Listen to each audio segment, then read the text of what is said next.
Hi everyone, welcome to Netgate Chemistry.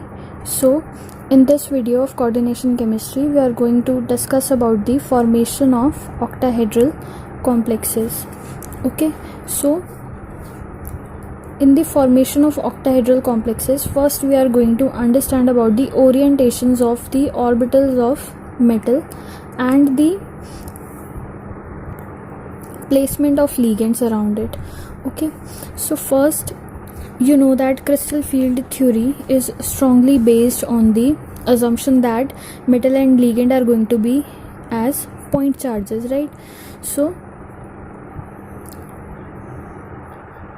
basically, if you are good with your solid state, then you are going to understand this concept better.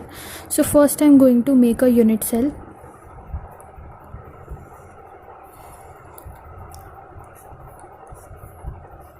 Right, so there actually why I'm making this unit cell here, the reason is that the formation of the ionic crystals and the formation of these type of coordination complexes are very similar. So crystal field theory, when we apply crystal field theory to the complexes, there are so many similarities due to which we apply the concepts of our physics or the concepts of solid state here in this topic of coordination also. Okay, so for octahedral complexes, we know that if we make a crystal lattice, so metal will be present at the center, or you can say the body center, right? And the ligands which are attached, if we want to place those ligands in this crystal lattice, then where they will be present, they will be present, all the 6 ligands will be present at each face center. Okay, first ligand is here at the center of this upper face, second will be present at the center of this left face, third will be at the center of down face, fourth will be here center of right face, next will be center of this front face, and last will be at the center of this back face. Okay, this way 6 ligands will be present, so all of them will be attached to this metal like this, right? So this is how the octahedral complex will look like if we arrange it in a crystal lattice. Okay, so what happens, see here we have assumed that a metal will be present at the center of this crystal lattice, and the ligands, these ligands are going to approach from infinity, right? That we have discussed in the postulates. From infinity, these ligands are going to approach this central metal ion, and they will come through the face center of each face center of this crystal lattice. Okay, now we look at our metal, right? So this metal, if we want to show the axis, suppose I'm showing the positive x, y and z axis, then we know that metal has got d orbitals. Some of the d orbitals are oriented along the axis, while some are also in between the axis, right? Some are oriented along the axis and some are in between the axis. So those which are on the axis, these are called axial. So these are dx square minus y square and dz square, these are along the axis, and the ones which are non-axial, which are not directly onto the axis but in between the axis, those are dxy, dyz and dzx, right? So these are the axial and non-axial d orbitals. So if I make a crystal lattice again,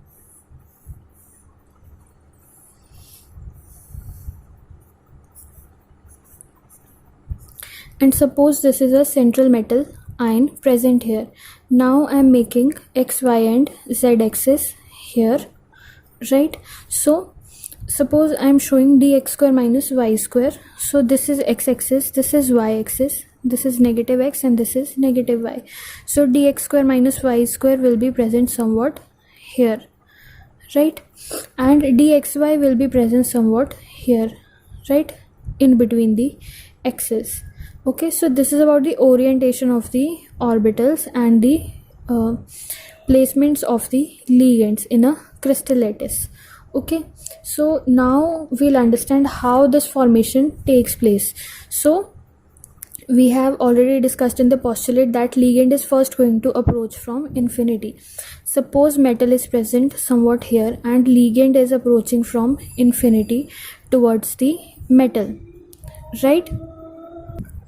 So when this ligand is approaching from infinity towards the metal, no matter the orbitals are along the axis or in between the axis, all are going to feel same amount of repulsions, right? So first, what is happening, why this ligand is approaching the metal? Because we have assumed that this metal will be like a positive point charge and this ligand will be like a negative point charge, right? Or the negative dipole. So due to these positive and negative charges, they are going to have ionic interactions, and due to this metal to ligand ionic interaction, the ligand is going to approach the metal and it will come from infinity towards this metal. So first, what will happen? First, ligand will approach the metal due to interactions, due to ionic interactions between positive and negative charges, right? So if I want to show the energy profile of metal first, so first, if the energy of metal was here, okay, then what will happen after the interaction from ligand? The ligand will approach this metal will get stabilized due to the attractions, so this energy of metal will decrease. So this is about the energy of metal, right? During the first primary interaction with the ligand. After that, what happens? Initially, when ligand is coming, see, some of the orbitals of this metal are along the axis and some are in between the axis. So there no matter which ones are along or in between the axis, first all of them are going to feel same repulsions from the field of ligand.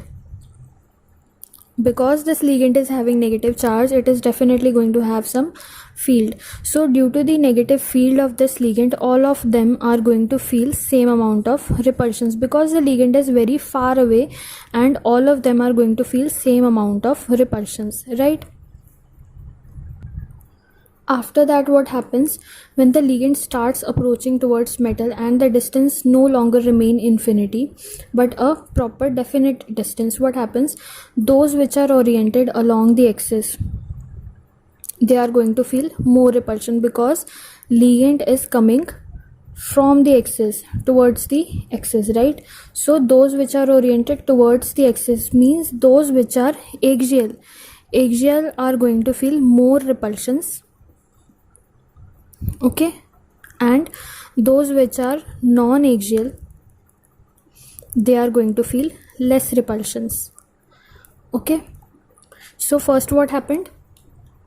First, the ligand was approaching from infinity, so the axial as well as the non-axial orbitals were feeling same amount of repulsion, because the ligand was very far away. But once ligand approached a finite distance, what happened? The orbitals which were oriented along the axis, they were feeling more repulsion because the ligand was coming from the axis, right? So axial were feeling more repulsions and non-axial were feeling lesser repulsions then. So based on these two phenomena, we are going to have splitting in the d orbitals that we are going to discuss, okay.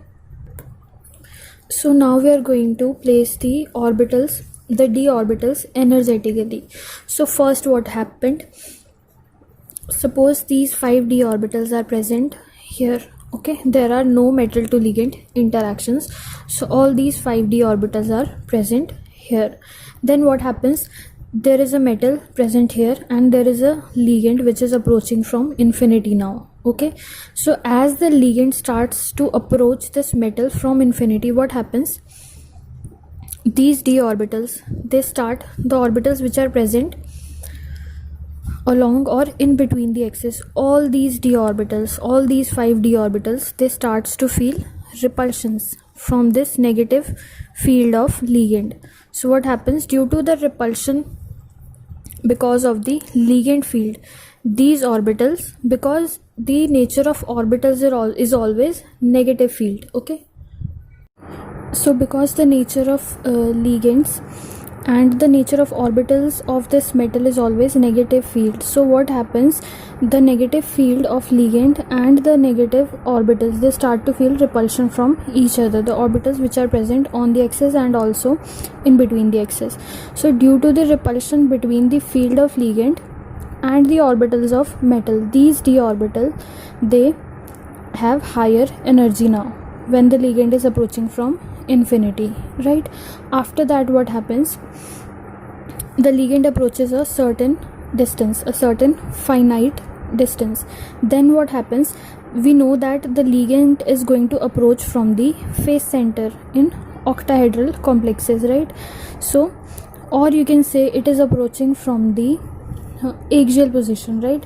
So axially it is coming. So the orbitals which are present on the axis or the axial orbitals like dx square minus y square and dz square, they are going to feel more repulsions, right? Why? Because the ligand is approaching from the axis, right? So those orbitals which are present along the axis, they are going to feel more repulsion, thereby increasing their energy further. So the two orbitals dx square minus y square and dz square, they will have increased amount of energy, and the orbitals which were non-axial, they are going to release the energy, right?